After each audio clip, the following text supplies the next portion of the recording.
একটু ভিন্ন স্বাদের এগ কারি। এখানে কি কি মশলা লাগবে দেখতে পাচ্ছ, আমি লিস্ট দিয়ে দিয়েছি। এরপর আমি কড়াতে তেল নিয়ে নিলাম পরিমাণ মতো। তেলটা একটু গরম হওয়া পর্যন্ত আমি অপেক্ষা করছি।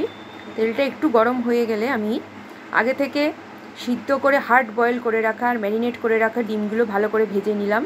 এরপর ওই তেলের মধ্যে আমি দিলাম গোটা গরম মশলা, তেজপাতা দেখতে পাচ্ছ, আর এরপর আমি দেব গোটা জিরে, আর যেটা আমি দেবো অন্য স্বাদের জন্য সেটা হচ্ছে মৌরি, কিছুটা মৌরি দেবো।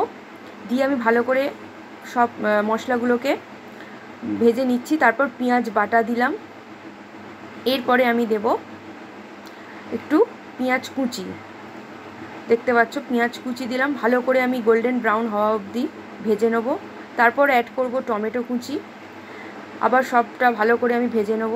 তারপরে আমি অ্যাড করব আদা রসুনের পেস্ট, দেখতে পাচ্ছ আদা রসুনের পেস্ট দিলাম। সবটা ভালো করে আমি ফ্রাই করব। তারপরে আস্তে আস্তে মশলা, হলুদ গুঁড়ো, জিরে গুঁড়ো, ধনে গুঁড়ো, কাশ্মীরি লঙ্কা গুঁড়ো এইগুলো দিয়ে ভালো করে স্বাদ মতো নুন আর একটা কি দুটো তোমরা যেরকম ঝাল খাও সেই মতো কাঁচা লঙ্কা দেবে।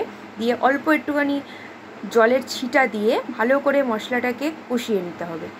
এরপর পরিমাণ মতো জল দিতে হবে, দিয়ে কিছুক্ষণ ফোটাতে হবে।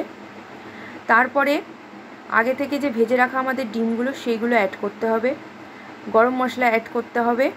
এইবারে ঝোলটা বেশ মাখা মাখা হওয়া অবধি ওয়েট করতে হবে, ঠিক আছে? এটা গ্রেভিটা বেশ মাখা মাখাই হবে, তবেই খেতে সুন্দর লাগবে। আর মৌরিটা দেওয়ার জন্য এটা একটা আলাদা টেস্ট আসবে, তো একবার ট্রাই করে দেখতে পারবে। দেখো এবার আমার এটা পুরো রেডি।